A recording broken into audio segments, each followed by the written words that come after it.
আপনারা ইতিমধ্যে অবগত হয়েছেন যে গণপ্রজাতন্ত্রী বাংলাদেশ সরকারের মাননীয় প্রধানমন্ত্রী আজকে প্রথমবারের মতন তেজগাঁওস্থ প্রধানমন্ত্রী কার্যালয়ে অফিস করেছেন।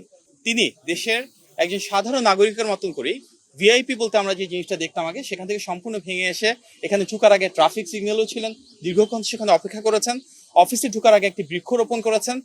মূলত আজকে প্রথম যে মিটিংটা ছিল, জীবন অবাক না করলে কে করবে? 28% মিল্ক ফ্যাটের অবাক করার সাথে ফ্রেশ মিল্ক পাউডার, জীবন অবাক করুক প্রতিদিন। সেখানে মাননীয় প্রধানমন্ত্রী আলোচনা করেছিলেন আমাদের একটি নির্বাচনী প্রতিশ্রুতি, যেটি বিভিন্ন মসজিদের সম্মানিত খতিব সাহেব, সম্মানিত ইমাম সাহেব এবং সম্মানিত মুয়াজ্জিন সাহেব সহ অন্যান্য ধর্মের যারা রয়েছেন সেসব ধর্মগুরুদের জন্য আমাদের একটা প্রতিশ্রুতি ছিল যে মাসিক সম্মানী এবং উৎসব ভাতা প্রদান করা হবে।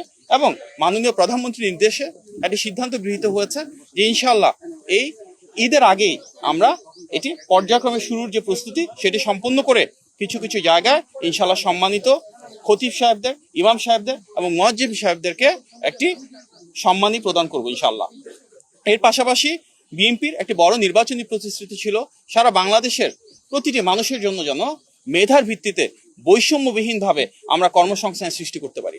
সরকারি চাকরির ক্ষেত্রে, বেসরকারি চাকরির ক্ষেত্রে, উদ্যোক্তা হিসেবে গড়ে ওঠার ক্ষেত্রে এবং বহির্বিশ্বে জনশক্তি রপ্তানির ক্ষেত্রে কিভাবে আমরা সবাইকে আরো দক্ষ এবং যোগ্য হিসেবে গড়ে তুলতে পারি, আমাদের শিক্ষা ব্যবস্থার প্রয়োজনীয় সংস্কারটুকু কিভাবে আনবো এবং তার মাধ্যমে আমাদের জনশক্তিকে কিভাবে কর্মক্ষম করে দ্রুততার সাথে তাদের জন্য অনেক বেশি চাকুরি এবং ব্যবসার সুব্যবস্থা করতে পারবো। তার জন্য প্রয়োজনীয় যে ডিরেগুলেশন প্রয়োজন, ব্যবসা বাণিজ্য এবং শিল্প কারখানার নীতিমালার প্রয়োজন রয়েছে সংস্কারের জন্য, এবং টেকনিক্যাল এবং ভোকেশনাল এডুকেশনকে আরো কিভাবে প্রাধান্য দিব আমরা, বিদেশে বিভিন্ন দূতাবাস যারা রয়েছে এবং বাংলাদেশে বিদেশি যে দূতাবাস রয়েছে তাদের সাথে সমন্বয়ের মাধ্যমে কিভাবে আমাদের জনশক্তিকে আরো দক্ষ এবং যোগ্য করে বিদেশে পাঠাতে পারবো, এগুলি নিয়ে বিস্তারিত আলোচনা হয়েছে।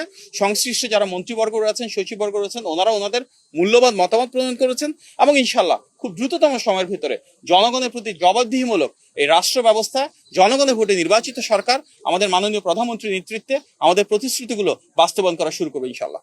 তবে আমরা আপনাকে আশ্বস্ত করতে চাই, নির্বাচনের আগে বেশ কিছু জায়গায় ইনশাল্লাহ এই কার্যক্রম আনুষ্ঠানিক ঈদের আগে এই কার্যক্রম ইনশাল্লাহ শুরু হবে। সবাইকে অনেক ধন্যবাদ। আসসালামু আলাইকুম।